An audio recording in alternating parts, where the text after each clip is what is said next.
অবশেষে ভারতে পৌঁছেছে শিল্পপতি সঞ্জয় কাপুরের মরদেহ। 12 জুন যুক্তরাজ্যে হৃদযন্ত্রের ক্রিয়া বন্ধ হয়ে মৃত্যু হয় তার। আর মৃত্যুর পর থেকেই আড়ালে ছিলেন স্ত্রী প্রিয়া সচদেব ও সাবেক স্ত্রী কারিশ্মা কাপুর। সঞ্জয় কাপুরের মরদেহ আসার পর শেষকৃত্য অনুষ্ঠানে বেশ আবেগপ্রবণ হয়ে পড়েন কারিশ্মা। কান্না যেন থামছেই না অভিনেত্রীর।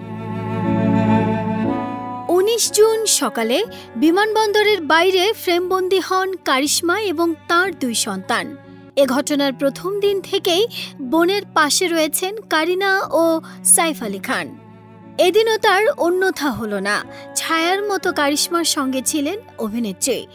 চোখে রোদ চশমা আর সাদা সালোয়ার কামিজে দেখা গেল অভিনেত্রীকে। অন্যদিকে সারাক্ষণই ঠায় দাঁড়িয়েছিলেন সাইফ।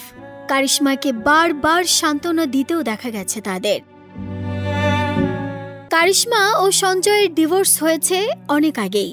সেই থেকে দ্বিতীয়বার আর বিয়ে করেননি অভিনেত্রী।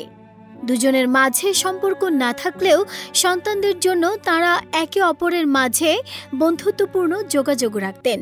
মৃত্যুর কয়েকদিন আগেও স্বামী সঞ্জয় কারিশ্মা ও তার 2 সন্তানদের সঙ্গে দেখা করেছিলেন। ছেলে কিয়ান ও একমাত্র মেয়ে সামাইরার প্রতি বাবা এসকে ছিলেন পৃথিবীর শ্রেষ্ঠ বাবা, যার ঝলক প্রায়শই ধরা পড়ত ক্যামেরায়। 53 বছর বয়সে বাবা সঞ্জয়ের এভাবে অকালে চলে যাওয়া মেনে নিতে পারছেন না তার সন্তানদের কেউই। এমনকি এ ঘটনায় শোকের ছায়া নেমে এসেছে গোটা বলিউডে।